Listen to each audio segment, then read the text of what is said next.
Friends, അപ്പോൾ ഇന്നത്തെ വീഡിയോയിൽ നമ്മൾ ഹെഡ് പ്രീ ആണ് ചെയ്യാനായിട്ട് പോകുന്നത്. അപ്പോൾ ഇതിൻ്റെ PCB ചെയ്യാനുള്ള PDF ഒക്കെ എനിക്ക് നെറ്റിൽ നിന്ന് കിട്ടിയിട്ടുള്ളതാണ്. അപ്പോൾ അതിൻ്റെ ലിങ്ക് ഡിസ്ക്രിപ്ഷനിൽ കൊടുത്തിരിക്കുക. അപ്പോൾ താല്പര്യമുള്ളവർക്ക് ഡൗൺലോഡ് ചെയ്തെടുക്കാവുന്നതാണ്. അപ്പോൾ ഈ ഒരു PDFൽ ഒരു കാര്യം ശ്രദ്ധിക്കാനുള്ളത്, ഇതിൻ്റെ ട്രാക്ക് സൈഡ് കൊടുത്തിരിക്കുന്ന അതുപോലെ തന്നെ പ്രിൻ്റ് എടുത്താൽ മതിയാവും. പക്ഷേ ഇതിൻ്റെ ആ ഒരു കമ്പോണൻസ് വരുന്ന ഒരു സൈഡ്, അതായത് ടോപ്പ് സോൾഡർ മാസ്ക് എന്ന് പറയുന്നത് നമ്മൾ മിറർ ചെയ്തിട്ടാണ് എടുക്കാനായിട്ട്. അപ്പോൾ ഇതിൽ കൊടുത്തേക്കും പോലെ തന്നെ നമ്മൾ എടുക്കുകയാണെന്നുണ്ടെങ്കിൽ നമ്മൾ PCBയിൽ വരുമ്പോഴത്തേക്കും എല്ലാം തലയിരിഞ്ഞായിരിക്കും വരുന്നത്. അപ്പോൾ അതുകൊണ്ട് നമ്മൾ ടോപ്പ് സെൽ സ്ക്രീൻ നമ്മൾ മിറർ ചെയ്യണം. അതേസമയം ട്രാക്ക് സൈഡ് അതുപോലെ തന്നെ എടുത്താൽ മതിയാവും. ഫ്രണ്ട്സ്, അപ്പോൾ ഈ ഒരു സർക്യൂട്ടിൻ്റെ മെയിൻ പാർട്ട് എന്ന് പറയുന്നത് LA3161 എന്ന് പറയുന്ന ഈ ഒരു ഹെഡ് പ്രീ IC ആണ്. ഈ ഒരു IC നമ്മൾ വാങ്ങിയിട്ടുള്ളത് തിരുവനന്തപുരം താരപ്പറമ്പിലുള്ള AB ഇലക്ട്രോണിക്സിൽ നിന്നാണ്. അപ്പോൾ ഇതിന് കൂടുതലായിട്ടൊന്നും പറയാനില്ലാത്തതുകൊണ്ട് ഈ ഒരു PCB മേക്കിങ്ങും അതുപോലെ ഇതിൻ്റെ അസംബ്ലിങ്ങും ടെസ്റ്റിങ്ങും ഒക്കെ കൂടെ കാണിച്ചുകൊണ്ട് നമ്മൾ ഈ ഒരു വീഡിയോ വൈൻഡപ്പ് ചെയ്യുന്നതായിരിക്കും. വീഡിയോ കണ്ടുകൊണ്ടിരിക്കുന്ന എല്ലാവർക്കും നന്ദി.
ദൂരെയൊരാൾ മരച്ചോട്ടിലിരുന്നു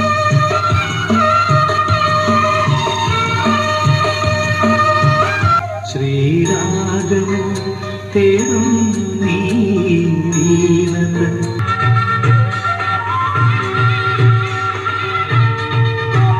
പൈതലായി ഒരു തുള്ളി നിൽക്കുവരന്തേ